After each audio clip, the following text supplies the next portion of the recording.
బడులే కాదు గుడుల విధ్వంసం కూడా జరుగుతూ ఉంది. రేవంత్ రెడ్డి గారికి బడులంటే పట్టదు, గుడులంటే లెక్కలేదు.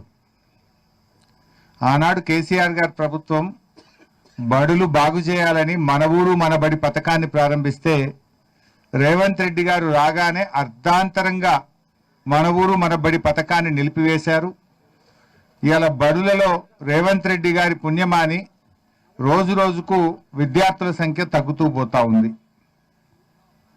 రేవంత్ రెడ్డి పాలనలో ప్రభుత్వ పాఠశాలల్లో విద్యార్థుల సంఖ్య రోజు రోజుకు తగ్గిపోతా ఉంది. అంటే రేవంత్ రెడ్డికి బడులంటే పట్టదు, దేవుడు అంటే లెక్కలేదు. రేవంత్ రెడ్డి గారు ఎందుకు ఈ మాట అంటున్నాం? ఎవరైనా భగవంతుడు అంటే భక్తి ఉంటుంది, లేదంటే భయం అన్న ఉంటుంది. రెండూ లేనోడు రేవంత్ రెడ్డి.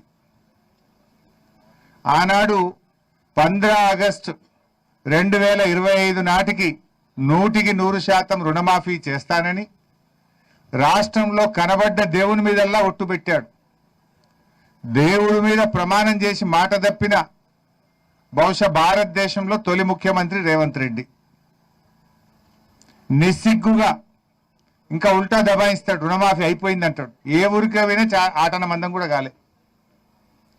అంటే దేవుడు అంటే ఆయనకు ఒక భయము లేదు, భక్తి లేదు. కేసీఆర్ గారేమో దేవాలయాలు కట్టిండు, రేవంత్ రెడ్డి ఏమో దేవాలయాలను కూలగొడతా ఉన్నాడు. యాదాద్రి లక్ష్మీనరసింహస్వామి దేవాలయాన్ని అద్భుతంగా నిర్మించిన ఘనత కేసీఆర్ గారిది. హైదరాబాద్లో విశాఖ పీఠానికి అద్భుతమైన సరస్వతి దేవాలయానికి స్థలాలు ఇచ్చింది కేసీఆర్ గారు. కానీ రేవంత్ రెడ్డి ఏం చేసిండు? మొన్న ఉగాది పండుగ పూట పోయి విశాఖ పీఠాన్ని కూల్చేస్తా, అక్కడున్న సరస్వతి దేవాలయాన్ని కూల్చేస్తా అని అధికారులను తోలిండు.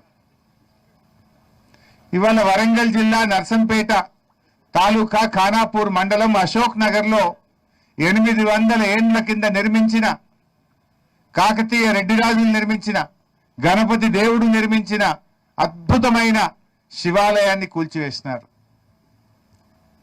ఇప్పుడేదో బుకాయించే ప్రయత్నం చేస్తున్నారు. చూడండి, ఆ శివాలయానికి రక్షణగా పెద్ద కోటగోడ లాంటి కట్ట కట్టారు, ఆనకట్ట. ఆ కట్టను కూడా తొలుచుకుంటూ లోపలికి పోయినప్పుడే అర్థమవుతుంది ఇంత పెద్ద కట్ట ఎందుకు కట్టినారు. లోపల ఉండే శివాలయానికి రక్షణగా ఆల్ రౌండ్ అంత పెద్ద కట్ట ఆ రోజుల్లో కట్టారు. ఆ కట్టను ఏ రకంగా తొలిచారో మనం చూస్తున్నాం. ఆ కట్టను తొలుచుకుంటూ లోపలికి వెళ్ళి ఆ దేవాలయాన్ని కూల్చారు.